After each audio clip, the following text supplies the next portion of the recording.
Καλώς ήρθατε στο νέο podcast series από το CFA Society Cyprus, όπου θα εξερευνούμε τα οικονομικά θέματα που μας αφορούν όλους. Στο σημερινό μας επεισόδιο θα εστιάσουμε την προσοχή μας στις συντάξεις, τα pensions, και με τους καλεσμένους μας θα συζητούμε για αυτό το επίκαιρο και κρίσιμο ζήτημα και πώς μπορούμε να διασφαλίσουμε μια σταθερή οικονομική ευημερία στη μελλοντική μας πορεία της ζωής. Μέχρι το τέλος αυτού του επεισοδίου θέλουμε να έχετε μια πιο ξεκάθαρη κατανόηση του συστήματος συντάξεων όπως ισχύει σήμερα και με τις πιθανές αλλαγές που μπορεί να προκύψουν από τη μεταρρύθμιση του συνταξιοδοτικού συστήματος, καθώς και σημαντικό κάποιες πρακτικές συμβουλές για τον προγραμματισμό των συνταξιοδοτικών σας χρημάτων. Αυτό το podcast είναι μόνο για ενημερωτικούς σκοπούς και αυτή η συζήτηση δεν αποτελεί επενδυτική συμβουλή. Οι απόψεις που εκφράζονται είναι εκείνες των ομιλητών και δεν αντικατοπτρίζουν τις απόψεις του CFA Society Cyprus, του CFA Institute ή των εργοδοτών του οικοδεσπότη ή του καλεσμένου. Είμαι ο Αλέξανδρος Κλάπας, CFA, και είμαι ο οικοδεσπότης σας για σήμερα. Καλώς ήρθατε στο πρώτο επεισόδιο του νέου podcast series από το CFA Society Cyprus, όπου θα εξερευνούμε οικονομικά θέματα που μας αφορούν όλους. Μαζί με τους καλεσμένους μας θα προσπαθούμε να μπαίνουμε σε κάποιες λεπτομέρειες, να καταλαβαίνουμε περισσότερα τα θέματα τα οποία θα αναπτύξουμε, με στόχο την καλύτερη κατανόηση και εκπαίδευσή μας μαζί με τους ειδικούς στο κάθε θέμα. Μέχρι το τέλος του συγκεκριμένου επεισοδίου σήμερα, το οποίο είναι συντάξεις, pensions, ο στόχος μας είναι να έχετε μια πιο ξεκάθαρη κατανόηση του συστήματος συντάξεων όπως ισχύει σήμερα στην Κύπρο, με πιθανές αλλαγές που μπορεί να προκύψουν από την πιθανή μεταρρύθμιση του συνταξιοδοτικού συστήματος, καθώς και πρακτικές συμβουλές για τον προγραμματισμό των συνταξιοδοτικών σας χρημάτων. Μαζί μας σήμερα είναι ο κύριος Παναγιώτης Μαυρομιχάλης, CFA. Καλημέρα, Παναγιώτη. Καλημέρα Αλέξανδρε. Συγχαρητήρια για την αρχή των podcast από το CFA Society. Ευχαριστούμε πάρα πολύ. Ο Παναγιώτης είναι ειδικός στο θέμα των συντάξεων. Είναι Executive Director στη Life Goals Financial Services. Είναι μέλος της Διαχειριστικής Επιτροπής του Πολλαπλού Εργοδοτών Ταμείου Προνοίας Life Goals Provident Fund. Ο κύριος Μαυρομιχάλης είναι Fulbright Scholar με MBA από το George Mason University και είναι CFA Charter Holder από το 2006. Ο Παναγιώτης έχει 20 χρόνια εμπειρία στο στρατηγικό προγραμματισμό, strategic planning, portfolio management και asset liability management. Παναγιώτη, είμαστε έτοιμοι να ξεκινήσουμε. Ξεκινώντας, να μας εξηγήσεις με απλά λόγια τι είναι η σύνταξη και να δώσουμε μια εικόνα της τρέχουσης κατάστασης του συνταξιοδοτικού συστήματος στην Κύπρο. Ναι. Να καλύψουμε πρώτα ακριβώς τι είναι η σύνταξη με απλά λόγια, δηλαδή τι είναι ο σκοπός της σύνταξης και πώς δουλεύει το σύστημα στην Κύπρο. Καταρχήν, η σύνταξη είναι τα λεφτά που παίρνει κάποιος μετά το πέρας της εργασιακής του ζωής, δηλαδή όταν πλέον σταματήσει να εργάζεται.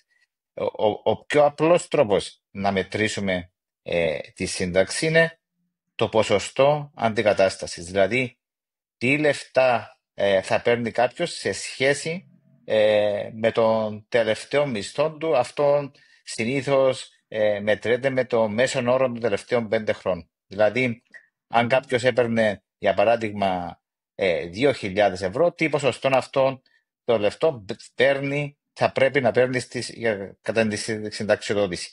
Το ποσοστό που ενδείκνυται κάποιος να παίρνει είναι κοντά στο 70%. Δηλαδή κάποιος για να μπορεί να διατηρεί την ίδια ποιότητα ζωής κατά τα χρόνια της συνταξιοδότησης πρέπει να παίρνει περίπου ένα 70 με 80, ας πούμε 70% των λεφτών.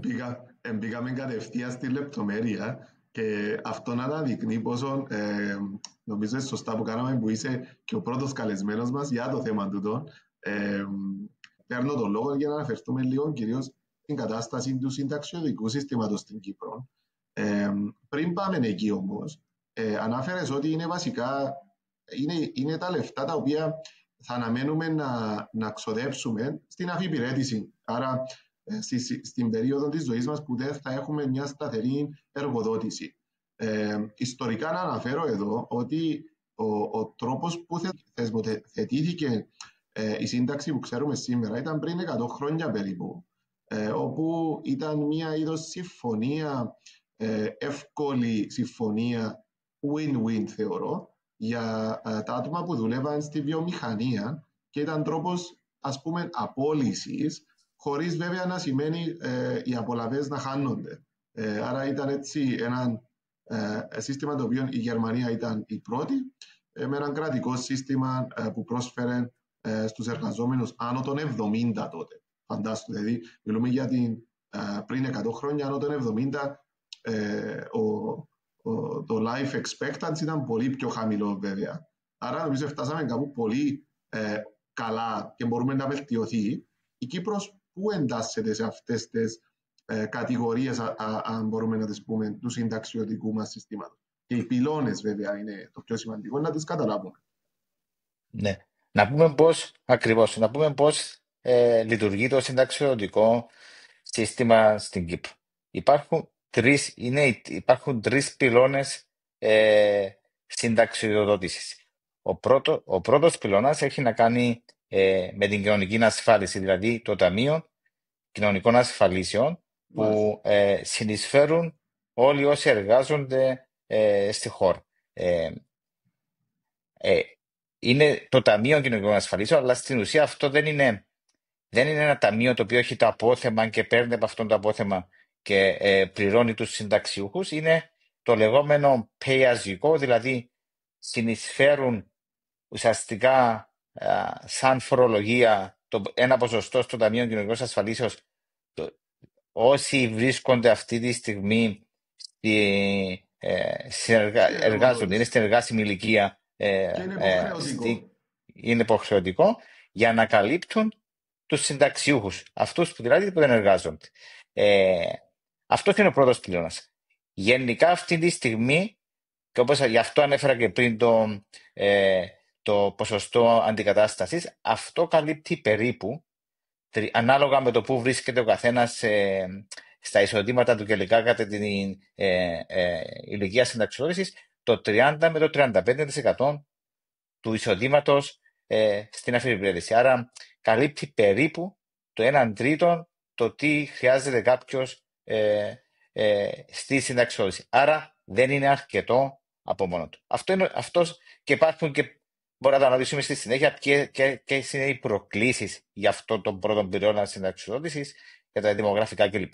Ο δεύτερος πυλώνας συνταξιοδότησης έχει να κάνει με τα επαγγελματικά ταμεία προνοία και συντάξεις. Δηλαδή είναι αυτά που προσφέρουν κάποιοι εργοδότες στους εργαζομένους, συνεισφέρουν δηλαδή και οι εργοδότες και οι εργαζόμενοι σε έναν ταμείο προνοίας ή σε έναν ταμείο συντάξεως, ούτως ώστε κατά την έξοδο από την εταιρεία να παίρνουν αυτά τα λεφτά στην αφιπηρέτηση.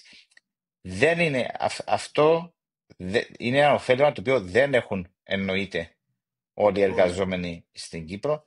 Έχουν την πολυτέλεια να το έχουν όσοι είναι στο κυβερνητικό τομέα και στον μη κρατικό τομέα, και όσοι είναι σε εργοδότες που είναι αρκετά μεγάλοι ή προσφέρουν τέλος πάντων αυτό το ωφέλιμα. Υπάρχουν και πολλοί μικροί εργοδότες κάτω από πολυπληθυσιακές δομές, όπως είναι το LifeQuest που ασχολούμαι εγώ προσωπικά για παράδειγμα, που προσφέρουν αυτά τα ταμεία. Δυστυχώς υπάρχει ένα τεράστιο χάσμα μεταξύ των ποσοστών των εργαζομένων στον ιδιωτικό τομέα που έχουν πρόσβαση και αυτόν το ωφέλιμα, σε σχέση με φυσικά με αυτούς που είναι στο ημικρατικό και κρατικό μισθολόγιο, οι οποίοι έχουν αυτόν το ωφέλιμα. Αυτός είναι ο δεύτερος πυλώνας. Και υπάρχει και ακριβώς και ο τρίτος πυλώνας, που είναι οι προσωπικές αποταμιεύσεις και επενδύσεις σε προσωπικά ατομικά προγράμματα. Αυτό μπορούμε να το αναλύσουμε στη συνέχεια. Είναι κάτι που δουλεύει πάρα πολύ και η Ευρωπαϊκή Ένωση, γιατί ο τρίτος πυλώνας θα είναι όλο και περισσότερο ο πλέον σημαντικός για τους διάφορους λόγους που θα εξηγήσουμε, και λόγω της αλλαγής της φύσης εργασίας, με την αλλαγή στην τεχνολογία και το ποιες είναι οι τάσεις στη φύση της αγοράς εργασίας. Παναγιώτη, Αυτοί απλά είναι τρεις πυλώνες.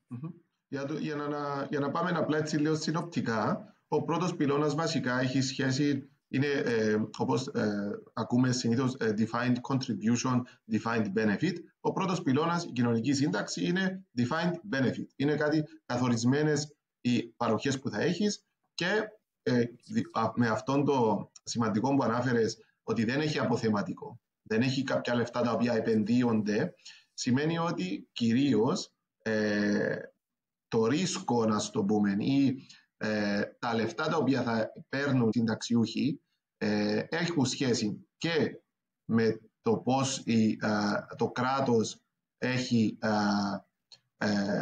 την ικανότητα του κράτους να πληρώνει αυτά τα λεφτά και έχει σχέση μαζί με τον κόσμο, τον αριθμό, να το πούμε, τον κόσμο που είναι σε εργοδότηση και το ratio. Σωστά, δηλαδή το ratio των συνταξιούχων μαζί με τους εργοδοτούμενους. Κάπως έτσι. Ναι, αυτό είναι πάρα πολύ σημαντικό για τον πρώτον πυλώνα. Υπάρχουν δύο μεγάλες προκλήσεις στον πρώτον πυλώνα. Ναι, είναι τώρα, μπορεί κάποιος να μπει και να δει πόσα θα παίρνει από το Ταμείο Κοινωνικών Ασφαλίσεων στη συνταξιοδότηση. Αυτό δεν σημαίνει ότι αυτό δεν θα αλλάξει. Δηλαδή, Ακριβώς. και ο λόγος που, και είναι απλά μαθηματικά, δηλαδή είναι ακριβώς αυτό που είπαμε. Ναι, πληρώνουν οι υφιστάμενοι εργαζόμενοι τους υφιστάμενους συνταξιούχους. Αυτό στους όρους της συνταξιοδότησης ονομάζεται δείκτης εξάρτησης ηλικιωμένου. Δηλαδή, πόσα άτομα εξαρτούνται, πόσοι ηλικιωμένοι εξαρτούνται και αυτό μετράται συνήθως ανά 100 εργαζόμενους. Δηλαδή, πόσοι συνταξιούχοι εξαρτούνται από 100 εργαζόμενους. Αυτή τη δεδομένη στιγμή αυτό στα αγγλικά ονομάζεται all-time dependency ratio, δηλαδή όπως είπαμε, δείκτης εξάρτησης ηλικιωμένων στα ελληνικά. Αυτή τη στιγμή για κάθε 100 εργαζόμενοι συντηρούν 35, σε εισαγωγικά συντηρούν, συνεισφέρουν στο Ταμείο Κοινωνικών Ασφαλίσεων για να έχουν όφελος 35 συνταξιούχοι. Μέσα λόγω της γύρανσης του πληθυσμού και λόγω του αύξησης του προσδόκιμου ζωής, και αυτά είναι στατιστικές από την Ευρωπαϊκή Ένωση, στις επόμενα 3 δεκαετίες ο αριθμός αυτός θα πάει στο 60. Δηλαδή, για κάθε 100 εργαζόμενοι σε 3 δεκαετίες από σήμερα θα συντηρούν 60 συνταξιούχους. Τούτο που αναφέρεις τώρα, τη γύρανση του πληθυσμού και ταυτόχρονα ότι θα ζούμε περισσότερο, ευχόμαστε να ζούμε και με περισσότερα χρόνια. Ο συνδυασμός αυτών των δύο αναμένεται ότι θα χειροτερεύσει την βιωσιμότητα αυτού του πρώτου πυλώνα. Σωστά, είναι κάτι το οποίο πρέπει πλέον να το αντιληφθούμε, ότι ναι μεν υπάρχει μια πρόβλεψη για τον πρώτον πυλώνα ότι θα μπορούμε να εξαρτηθούμε κατά κάποιον τρόπο από αυτόν, αλλά ξεκάθαρα από τις έρευνες που γίνονται θα είναι κάτι το οποίο δεν είναι ικανοποιητικό και γι' αυτό υπάρχουν οι έρευνες που δείχνουν πως ο κόσμος πλέον κατά κάποιον τρόπο δέχεται ότι στη σύνταξη, στην αφιπηρέτηση η ζωή θα είναι αρκετά διαφορετική από τη ζωή στην εργοδότηση. Ο δεύτερος και τρίτος πυλώνας, νομίζω να εστιάσουμε λίγο και εκεί την προσοχή μας, ότι είναι defined contribution κυρίως, είναι καθορισμένες εισφορές συνταξιοδοτικά σχέδια, ο δεύτερος κυρίως, και ο τρίτος είναι προσωπικές αποταμιεύσεις. Να πάμε στη μεταρρύθμιση του συνταξιοδοτικού συστήματος. Θεωρείς ότι, πάντοτε οι απόψεις μας που εκφράζουμε εδώ, ποιοι είναι οι κύριοι τομείς της μεταρρύθμισης του συνταξιοδοτικού που συζητούνται? Είναι ο δεύτερος, είναι ο πρώτος πυλώνας και τι είναι τα θέματα που συζητούνται? Εκεί που καταρχήν δεν έχει εμπλακεί, θα δούμε στην τελική μορφή ποια θα είναι αυτή η μεταρρύθμιση που συνδέεται και φυσικά και με τη φορολογική μεταρρύθμιση. Αλλά εκεί που πρέπει να δοθεί βαρύτητα είναι ακριβώς στο δεύτερο και στο τρίτο πυλώνα. Γιατί ο πρώτος πυλώνας, ο μόνος τρόπος να παραμείνει βιώσιμος είναι είτε να παίρνουν πιο λίγα λεφτά οι συνταξιούχοι, είτε να τα παίρνουν πιο αργά, δηλαδή το έτος συνταξιοδότησης να μετακυλήσει, να γίνει ας πούμε από τα 65 να πάει στα 67, στα 70 κλπ. Ή να αυξηθεί η φορολογία. Το πιο πιθανό να είναι συνδυασμός και των τριών, δυστυχώς. Άρα, όπως και να έχει, δηλαδή δεν υπάρχει άλλος τρόπος να βελτιώσουμε τον πρώτο πυλώνα. Άρα, για να κλείσουμε το κομμάτι του πρώτου πυλώνα, το τι πρέπει να περιμένει κάποιος είναι ότι παίρνουν τώρα λιγότερα ή στην καλύτερη περίπτωση τα ίδια όσα παίρνουν σήμερα οι συνταξιούχοι, που είναι πολύ δύσκολο να είναι τα ίδια από όσο παίρνουν οι σημερινοί συνταξιούχοι από το κομμάτι των κοινωνικών ασφαλίσεων. Άρα, ερχόμαστε στο δεύτερο και τρίτο πυλώνα. Όσον αφορά στο δεύτερο πυλώνα, υπάρχουν και απλά πράγματα που μπορούν να γίνουν. Εμείς προσπαθούμε να τα εισηγηθούμε, να κάνουμε εισηγήσεις κλπ. Το ίδιο αντιλαμβάνουμε κάνει και το CFS Society όταν του δίνεται ο λόγος. Οπότε κάποια πράγματα που είδαμε να εφαρμόζονται και σε άλλες χώρες της Ευρωπαϊκής Ένωσης, αλλά είναι και κατευθυντήρες γραμμές από την ΕΙΟΠΑ, έχουν να κάνουν με για παράδειγμα, η υπερχρεωτική εγγραφή των εργοδοτών σε έναν ταμείο προνοίας. Δηλαδή, κάποια εταιρεία στην Κύπρο για να μπορεί να λειτουργεί πρέπει να υποχρεούται να προσφέρει στους εργαζόμενους έναν ταμείο προνοίας. Αυτό η εισήγηση είναι να γίνει αυτοϋποχρεωτικό, χωρίς κατά ανάγκη να δεσμεύει τον εργοδότη με έναν ψηλό ποσοστό συνεισφοράς. Γιατί πρέπει να δούμε πάντοτε και τη βιωσιμότητα των ίδιων των εταιριών. Αλλά πρέπει να γίνεται η εγγραφή τουλάχιστον. Παναγιώτη, ακριβώς πας τούτο άρα ο στόχος ή η αντίληψη που έχουμε για το πώς θα γίνει η μεταρρύθμιση, ας πούμε για τον πρώτον πυλώνα θα είναι θεωρώ δύσκολο και πάντοτε είναι και πολιτικό το θέμα να μιλούμε για συντάξεις και μεταρρύθμιση εκεί. Για το δεύτερο όμως θεωρώ το πιο ανώδυνο και εύκολο η λύση, διότι που τη στιγμή που βάλεις τον κανόνα, όπως ήταν και με το ΓΕΣΥ, όταν βάλεις τον κανόνα ότι είναι υποχρεωτική η προσφορά, ας πούμε, στους εργαζόμενους κάποιου συνταξιοδοτικού σχεδίου, είτε είναι ασφάλεια, είτε κάποιον άλλον, τα πολυεπιχειρησιακών ταμείων κτλ. Άμα δίνεις την επιλογή, από εκεί και πέρα, με μια μικρή συνεισφορά του εργοδότη και ο εργαζόμενος θα έχει την ευκαιρία να κάνει την αξιολόγηση τη δική του για τις ανάγκες του στην συνταξιοδοτική του περίοδο, θα είναι το πιο σημαντικό. Άρα όχι εθελοντικό πλέον, να γίνει κατά κάποιον τρόπο auto-enrollment, αυτό είναι το concept εδώ, σωστά? Ακριβώς, ναι. Να γίνει υποχρεωτική για τους εργοδότες να προσφέρουν ένα ταμείο προνοίας στο προσωπικό. Μπορεί η συνεισφορά του εργοδότη να είναι υποχρεωτική εισφορά, να είναι επιδαμητή, να είναι δηλαδή 0,5% για παράδειγμα των απολαβών του εργαζομένου, αλλά να γίνει ακριβώς αυτό που ανάφερες, Αλέξανδρε, το auto-enrollment, η αυτόματη εγγραφή των εργαζομένων όταν έρχονται σε μια εταιρεία να μπαίνουν αυτόματα σε ένα ταμείο προνοίας του εργοδότη. Άρα, με αυτόν τον τρόπο δίνεις το κίνητρο κάποιου ή το φέρνεις αμέσα μπροστά του ότι ναι, έχω ένα ταμείο προνοίας που έχω την επιλογή να εγγραφώ. Αυτό είναι βασικό. Δηλαδή, είναι πολύ δύσκολο να κάποιος να πει γράφτηκα σε αυτό το ταμείο και εγώ θέλω να βγω τώρα έξω, παρά το αντίθετο. Δηλαδή να μην υπάρχει το ταμείο και να προσπαθήσει να μπει μέσα σε ένα ταμείο κλπ. Άρα αυτό γίνεται στην Αγγλία. Ναι. Υπάρχει μεγάλη επιτυχία. Το βλέπουμε στην Αγγλία. Με έρευνες που έχουμε δει ξανά, 60% των Κυπρίων δεν έχει κάνει τίποτε για τις συντάξεις τους. Άρα με αυτόν τον τρόπο, κατά κάποιον τρόπο, είναι μια λύση προς να εθαρρύνουμε το ένα και ταυτόχρονα δίνεις και κάποιον τρόπο να μπορεί κάποιος να ξεκινήσει από νωρίς να σκέφτεται τη σύνταξη του. Για κάποιον που ξεκινά όμως τώρα να σκέφτεται τη σύνταξη του, πώς και όπως είναι σήμερα, δηλαδή αυτά που αναφέραμε πριν είναι πιθανά μελλοντικά. Σήμερα όμως για κάποιον που ξεκινά την εργοδότηση του, πώς πρέπει αντιμετωπίσει το θέμα της συνταξιοδότησης και πόσο σημαντικό θα έπρεπε να είναι. Ακριβώς.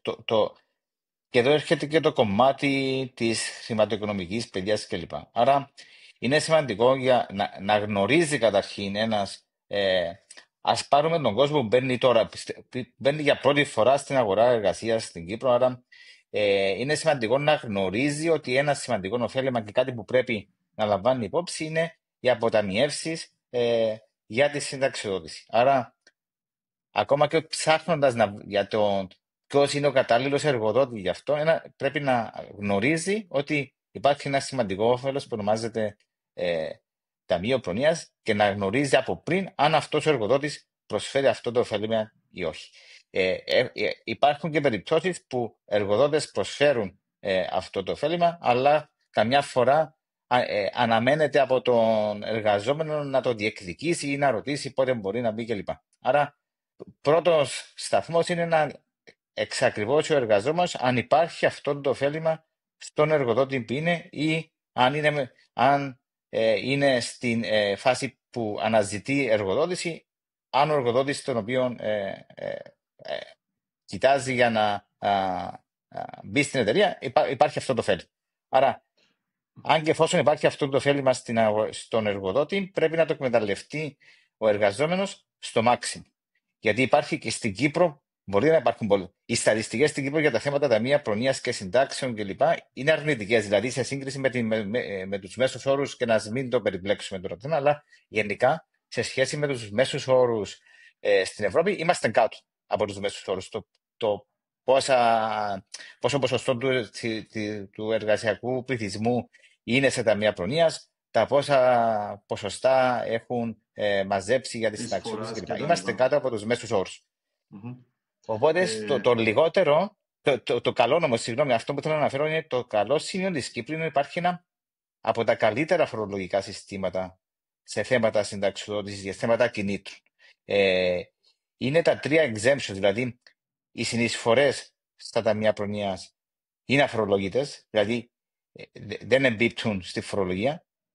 Οι οποιασδήποτε αποδόσεις που έχει κάποιος κατά τη διάρκεια που βρίσκεται σε ένα ταμείο προνοίας είναι και αυτά φοροαπαλλάξιμα, όπως είναι η φοροαπαλλάξιμα και το ωφέλιμα στη συνταξιοδότηση. Άρα η φορολογία είναι το θετικό κομμάτι. Άρα το τι πρέπει να κάνει κάποιος είναι προς όφελος του για δύο λόγους.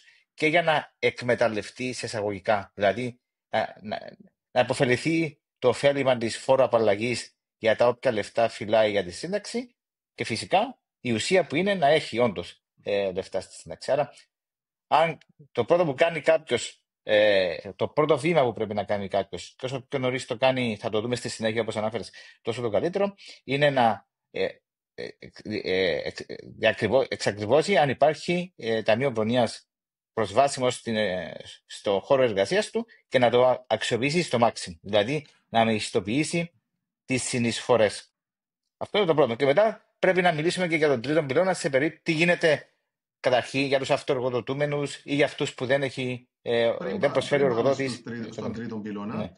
Διότι βλέπουμε τη σύγκριση που γίνεται μεταξύ της Κύπρου και το συνταξιοδοτικό σύστημα που υπάρχει και στις άλλες χώρες. Υπάρχει και κάτι άλλο που βλέπουμε μέσω των επαγγελματικών μας εμπειρίων, που έρχονται από Αγγλία ή από άλλες χώρες να δουλέψουν στην Κύπρο.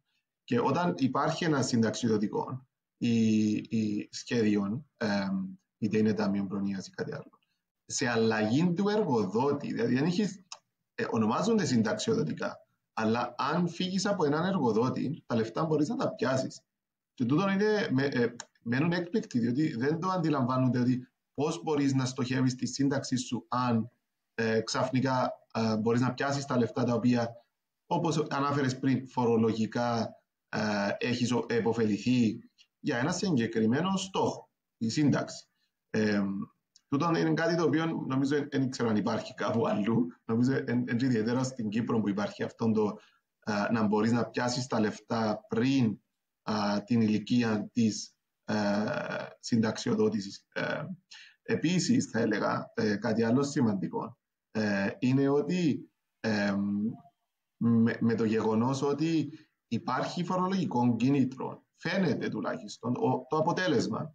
Δεν είναι αρκετό. Δηλαδή δεν ήταν αρκετά το γεγονός ότι ενώ είναι σημαντικό κίνητρο και αρκετά ωφέλιμο να έχεις χωρίς να φορολογείται η επένδυση σου σε άλλες χώρες, υπάρχουν capital gains taxes, χρεώσεις στην αποταμίευση και στην πληρωμή, ενώ στην Κύπρο στην ουσία μπορείς να αποταμιεύσεις, να κερδίσεις εισαγωγικά το φορολογικό σου πλεονέκτημα μπορεί να είναι το ελάχιστο το 20%. Άρα δεν είναι μόνο το 20%, it's also compounded αυτό το 20% year after year Ακριβώς. after year. Άρα δεν είναι μόνο ας πούμε τι θα κερδίσεις στην επένδυση σου. Είναι ότι έχεις και ένα φορολογικό κίνητρο when you compound it all together, έχεις ένα πολύ καλό σχήμα. Όμως δεν λειτουργήσε. Αυτό είναι το γενικό μήνυμα νομίζω που πρέπει πλέον να αντιληφθούμε, γιατί αν λειτουργούσε θα ήμασταν όλοι υπερκαλυμμένοι όταν κάνουμε έναν υπολογισμό για τη συνταξιωτική περίοδο. Ναι. Θέλεις να Αυτά μου πεις ακριβώς, για τον Αλέξανδρε, τρίτο αυτά πυλώνα? είναι, Ναι. ναι, αυτά είναι δύο βασικά σημεία. Δηλαδή, ο λόγος που ακριβώς δεν δουλεύει στο βαθμό που πρέπει να δουλεύει, κατ' εμένα είναι, ναι, δύο τα θέματα. Το θέμα, καταρχήν, το ότι κάποιος έχει δυνατότητα να ξοδέψει τα λεφτά που έχει φυλάξει σε έναν ταμείο συνταξιοδότησης όταν φύγει από έναν εργοδότη, αυτό είναι τελείως λάθος. Η φύση του ανθρώπου είναι να τον ενδιαφέρει πώς να διατηρεί έναν επίπεδο ζωής σήμερα χωρίς να αγνοεί το τι θα έρθει στο μέλλον. Το γεγονός ότι αυτά τα λεφτά είναι αφορολόγητα και ότι δίνεται δυνατότητα κάποιος να τα μετατρέψει είτε σε αυτοκίνητα είτε σε οτιδήποτε άλλο, σε Απόλυτα, διακοπές κλπ. συμφωνώ. Ή ακόμη και σε τέλος πάντων Πληρωμένη πιο άμεσες υποχρεώσεων. Ναι, ανάγκες. ναι, Πάλι, άμεσες ναι. ανάγκες. Ναι, ναι. Ναι, πάλι είναι λάθος, είναι επίσης δηλαδή δίνουμε αυτή την ευκαιρία σαν χώρα και επιβαρύνουμε τις μελλοντικές γενιές γιατί ουσιαστικά Μα και τα ίδια αποποιείται τα το άτομα. κράτος φορολογικά έσοδα τα οποία μετατρέπονται σε άμεσες Τα έξοδα για πάντα. άμεσες ανάγκες και θα έρθει μετά τα άτομα στη ηλικία συνταξιότητας και θα χρειάζονται Θα την χρειάζονται. Αυτό είναι το στήριξη του θέμα. κράτους. Άρα αυτό είναι Ε, τελείως λάθος και είναι, δηλαδή, μπορεί να συμβαίνει σε ακόμα μια-δυο χώρες της Νότιας Ευρώπης, σίγουρα όχι στις χώρες σε άλλες χώρες της Αναπτυγμένου. Ευρωπαϊκής Ένωσης.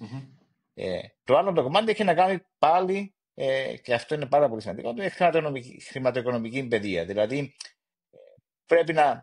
οφείλουμε να επιμορφώσουμε τις νεότερες γενιές ότι ναι, χρειάζεται ένας σωστός χρηματοοικονομικός προγραμματισμός. Ένα πολύ μεγάλο κομμάτι είναι τα θέματα συνταξιοδότησης. Φυσικά όλα τα άλλα θέματα που έχουν να κάνουν με το χρηματοοικονομικό προγραμματισμό, ή θέματα στέγασης, θέματα σπουδών, όλα αυτά πρέπει κάποιος να τα γνωρίζει, ούτως ώστε αυτοί που έχουν την τύχη να έχουν αυτή την επιμόρφωση και αρχίζουν σε νεαρή ηλικία να κάνουν τη σωστόν οικονομικό προγραμματισμό, είναι και άνθρωποι που έχουν λιγότερο στρες που προκύπτει από ε, ε, τις δυσκολίες που έχει να κάνει με θέματα των χρηματοοικονομικών των νοικοκυριών και των ίδιων των individuals, του κόσμου γενικότερα. Πάμε κατευθείαν, Παναγιώτη, στα παραδείγματα, διότι νομίζω είναι και χρήσιμο να δώσουμε χειροπιαστά παραδείγματα και βέλτιστες πρακτικές που θα μπορούσε κάποιος να σκεφτεί. Το ένα υποθετικό παράδειγμα είναι μία επαγγελματίας 25χρονος με περιορισμένες αποταμιεύσεις, μία επιθυμία για ταξίδια χωρίς οικογένεια. Αυτός ο άνθρωπος θα πρέπει να σκέφτεται τη σύνταξη του. Αυτός ο άνθρωπος, ναι, σίγουρα πρέπει να σκέφτεται τη σύνταξή του και έχει και την πολυτέλεια να μεριμνήσει για τη σύνταξή του με χαμηλό κόστος. Δηλαδή, εδώ δεν μπορούμε να θέσουμε αρκετά το πλεονέκτημα του ανατοκισμού που ανάφερες και εσύ πριν.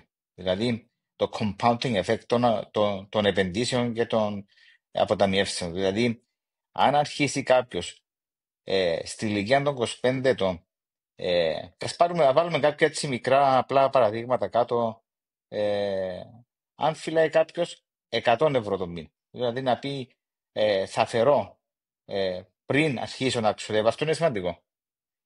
Δεν υπάρχει έννοια του. Η φύση του ανθρώπου είναι να ξοδέψει και ό,τι μείνει θα το φυλάξει. Άμα ξοδέψει πρώτα, το τι θα μείνει, το πιθανό δεν θα μείνει τίποτα. Περιορισμένο. Άρα είναι το αντίθετο που πρέπει να κάνει κάποιο, το λεγόμενο save before you spend. Άρα πρέπει να πει θα φυλάξω για παράδειγμα 100 ευρώ και μετά τα υπόλοιπα θα τα ξοδέψω. Αυτό είναι πιο εφικτό. Δηλαδή είναι ο μόνο τρόπο ουσιαστικά να αποταμιεύσει. Αλλά όποτε α πάρουμε ένα παράδειγμα, κάποιο στα 25 του που βάζει στην άκρη 100 ευρώ. Αυτό τι σημαίνει? Μέχρι το έτος συνταξιοδότησης έχει 40 χρόνια να αποταμιεύσει τα λεφτά, να τα επενδύσει. Αυτό είναι το ένα. Το άλλο είναι πώς αποταμιεύει κάποιος. Δηλαδή, ο κόσμος έμαθε για διάφορους λόγους στην Κύπρο και από κακές εμπειρίες που βιώσαμε διάφορα στην Κύπρο, κουρέματα κλπ. Τη φούσκα του χρηματιστηρίου του για τους παλιότερους, οπότε το κυπριακού χρηματιστηρίου. Ο μόνος τρόπος να αποταμιεύσει κάποιος είναι να επενδύσει για να έχει νόημα αυτή η αποταμίευση. Και όταν έχει κάποιος πολλά χρόνια μπροστά του, δηλαδή ένα μακρύ επενδυτικό ορίζοντα, δεν είναι λογικό και δεν είναι προς όφελος του να βάλει τα λεφτά, για παράδειγμα, σε μια κατάθεση. Αυτό δεν είναι, και μπορούμε να το συγκρίνουμε. Δηλαδή, το τι ενδείκνυται κάποιο όταν έχει τόσο μεγάλο επενδυτικό ορίζοντα, όπως είναι κάποιο στα 25, είναι να έχει την πλειοψηφία των επενδύσεων του σε ένα χαρτοφυλάκιο μετοχών με μεγάλη διασπορά. Όχι, χωρίς να υπάρχει έκθεση σε μια συγκεκριμένη μετοχή, εννοείται ένα διασπαρμένο χαρτοφυλάκιο και κάποια αμοιβαία κεφάλαια, κάποια ομόλογα κλπ. Άρα το λεγόμενο, ας πούμε, 80-20, ένα χαρτοφυλάκιο που λέμε εμείς οι χρηματοοικονομικοί αναλυτές, 80% μετοχές, 20% αξίες σταθερού εισοδήματος ή κάποια αμοιβαία κεφάλαια κλπ. Αυτά ρεαλιστικά δίνουν μια ετήσια απόδοση σε βάθος χρόνου κατά μέσον όρο, γιατί υπάρχουν εννοείται και αρνητικές και θετικές χρονιές. Υπάρχουν θετικές χρονιές του 20%, υπάρχουν αρνητικές χρονιές. Αλλά οι πενταετίες καταρχήν, αν χωρίσουμε τον όποιον επενδυτικό ορίζοντα σε πενταετίες, δεν υπήρξε αρνητική πενταετία από τον καιρό που έχουμε στοιχεία. Μιλώ πάντα για χαρτοφυλάκια με σωστή διασπορά. Όχι επένδυση σε ένα χρηματιστήριο μια χώρα μικρή, όχι. Με σωστή διασπορά. Άρα ένα χαρτοφυλάκιο 80-20, δηλαδή 80. Χρηματιστήρια, Ναι, ακριβώς. Ναι. Διασπορά είναι το πάνω εδώ. Δίνει μια μέση απόδοση 7%. Άρα κάποιος που βάζει για 40 χρόνια 100 μόνο ευρώ το μήνα θα καταλήξει με 240.000 επένδυση στη συνταξιοδότηση. Παναγιώτη, αν 100 ευρώ, συγγνώμη που διακόπτω, ναι, είναι η δική του αποταμίευση. Δηλαδή, αν μπορούσε σε έναν εργοδότη, θα μπορούσε να το κάνει match. Άρα, θα μπορούσε να ήταν 200 ευρώ. Και άρα δεύει το μισό εκατομμύριο στη συνταξιοδότηση μόνο με αυτά τα λεφτά. Αν το ίδιο άτομο επέλεγε να μην επενδύσει, είχε μεν τη γνώση ότι πρέπει να, ή την έγνοια τέλος πάντων ότι έπρεπε να φυλάξει αυτά τα 100 ευρώ. Αλλά δεν βάζε σε μια κατάθεση και έπαιρνε 1%. Αν δηλαδή ήταν μια κατάθεση, το άτομο που έχει επενδύσει σωστά θα έπαιρνε 240-250 Το άτομο που επέλεξε να τα έχει σε μια κατάθεση, για παράδειγμα, με 1% απόδοση, το τι θα είχε μαζέψει στην ίδια περίοδο θα ήταν γύρω στις 65.000. Είναι τεράστια διαφορά. Για τα 100 ευρώ, έτσι. Ναι, για τα 100 ευρώ.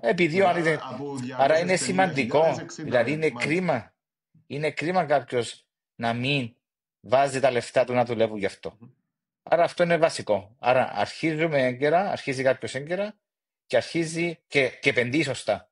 Δύο βασικά πράγματα. Αν αρχίσει κάποιος να το κάνει αυτό σε πολύ νεαρή ηλικία, τότε δεν θα έχει έγνοια για τη συνταξιοδότησή του και αυτό είναι πολύ βασικό στοιχείο.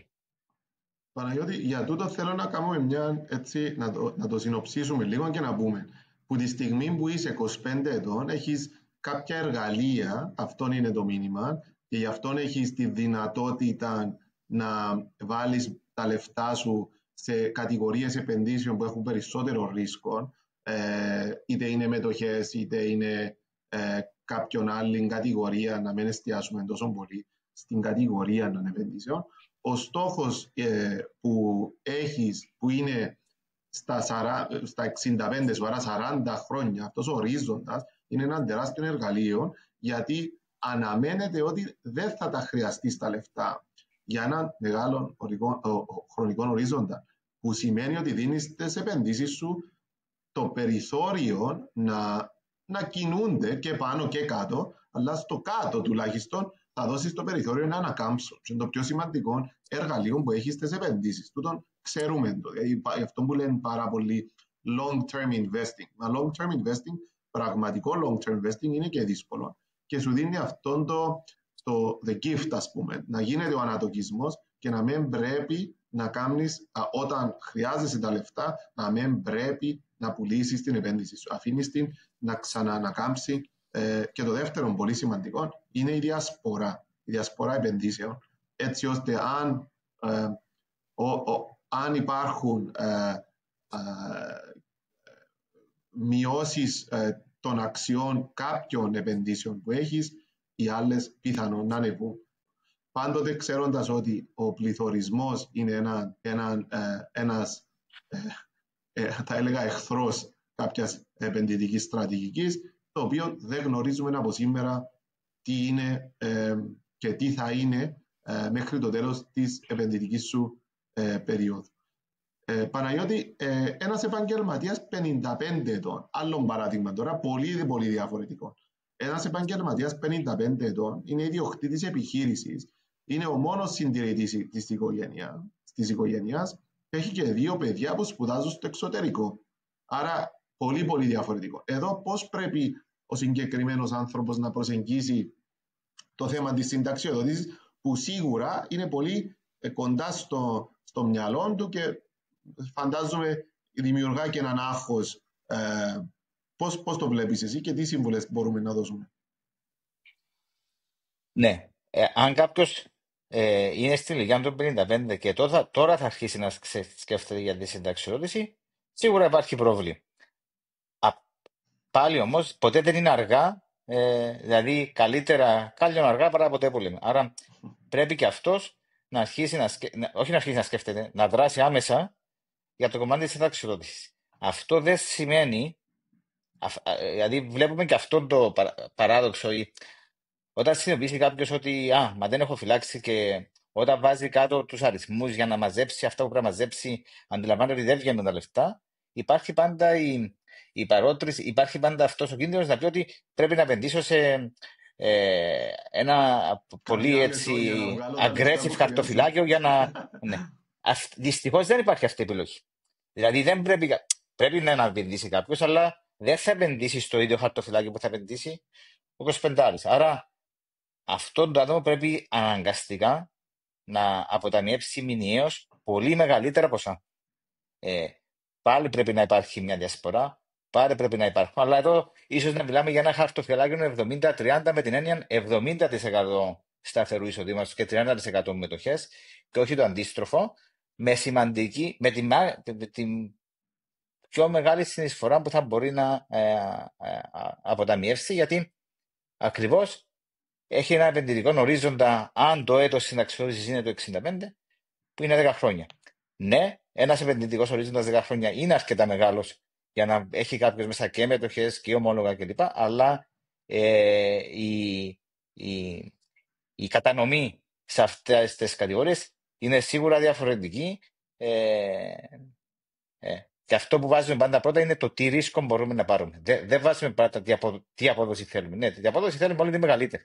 Αλλά η απόδοση είναι συνάρτηση με το ρίσκο. Άρα πρέπει να δούμε τι ρίσκο μπορεί να πάρει κάποιο, που είναι μεσαίου ρίσκου η δυνατότητα αυτή τη δεδομένη στιγμή, να γίνει η σωστή κατανομή και να αυξηθεί σε αυτή την περίπτωση ακριβώς το τι βάζει κάποιο στην άκρη για το κομμάτι της συνταξιοδότησης. Παναγιώτη, το παράδειγμα που έδωσα είναι πολλά συγκεκριμένο και ο λόγος που το έβαλα είναι διότι βλέπουμε το καθημερινά επαγγελματίες που κοντεύουν τη συνταξιοδοτησία, όμως δεν είναι ακόμα εκεί να κατευθύνονται προς πολύ συντηρητικές στρατηγικές.